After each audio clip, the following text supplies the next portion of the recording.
Right folks, back again, C5.3. This time we're looking at how we extract metals from their ores. Okay, so a few things first of all. Ores are rocks which contain metal compounds in sufficient quantity to make it economical to extract them. Okay, so a good example is tin ores in Cornwall. They had a lot of tin mines down there. Okay, they used a specific method, smelting, to remove the tin from the rock. Okay, and also all of these above oxygen will form ores, so metals in rocks, and these two at the bottom here, gold and platinum, are found in the ground as the pure metal themselves because they don't react with anything. You'll need to know the difference. You're going out, Ollie. You need to know the difference there between those that will form ores and those that won't. Okay? So first thing we need to know, there are two methods of extraction and they're all based around carbon here. So any metal below carbon can be extracted using the blast furnace. So the blast furnace has been around for a long time, featured heavily in the Industrial Revolution, where we were producing large quantities of iron, copper and other metals. So the blast furnace introduces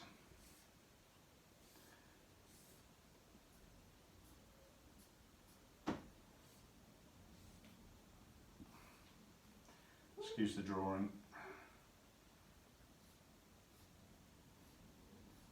So oxygen is blasted in,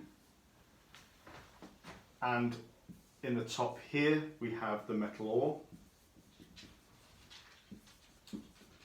Carbon, which is also known as coke, not confused with any other substance called coke, and limestone. Okay, so those three things go in. We blast oxygen in, very high temperatures, about 1500 to 2000 degrees, and the metal is displaced. So C5.2 is displacement. It's the same reaction here. So if we take iron oxide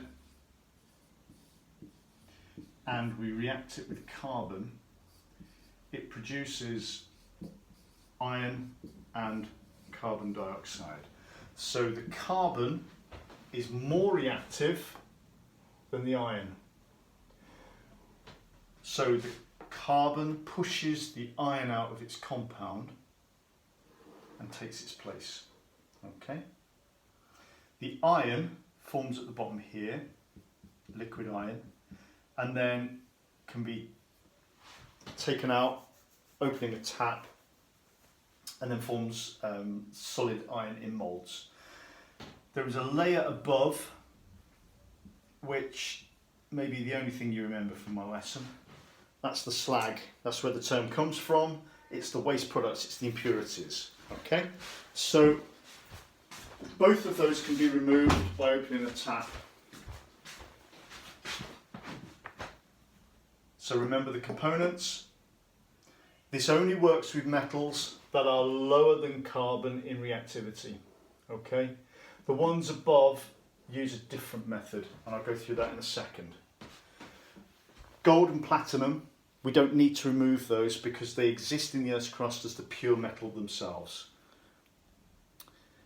Okay, so what are we going to do with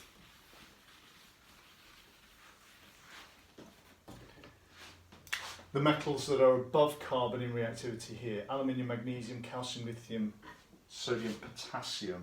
We use electrolysis. Now that's going to feature heavily in C6, which comes next, but we're not there yet, okay? All you need to know is that electrolysis uses electricity to split those compounds up in their liquid form. Okay, it takes a huge amount of energy and is very, very expensive. Okay, which is why we prefer to use smelting for these, because it's cheaper. Okay, so I think we're done.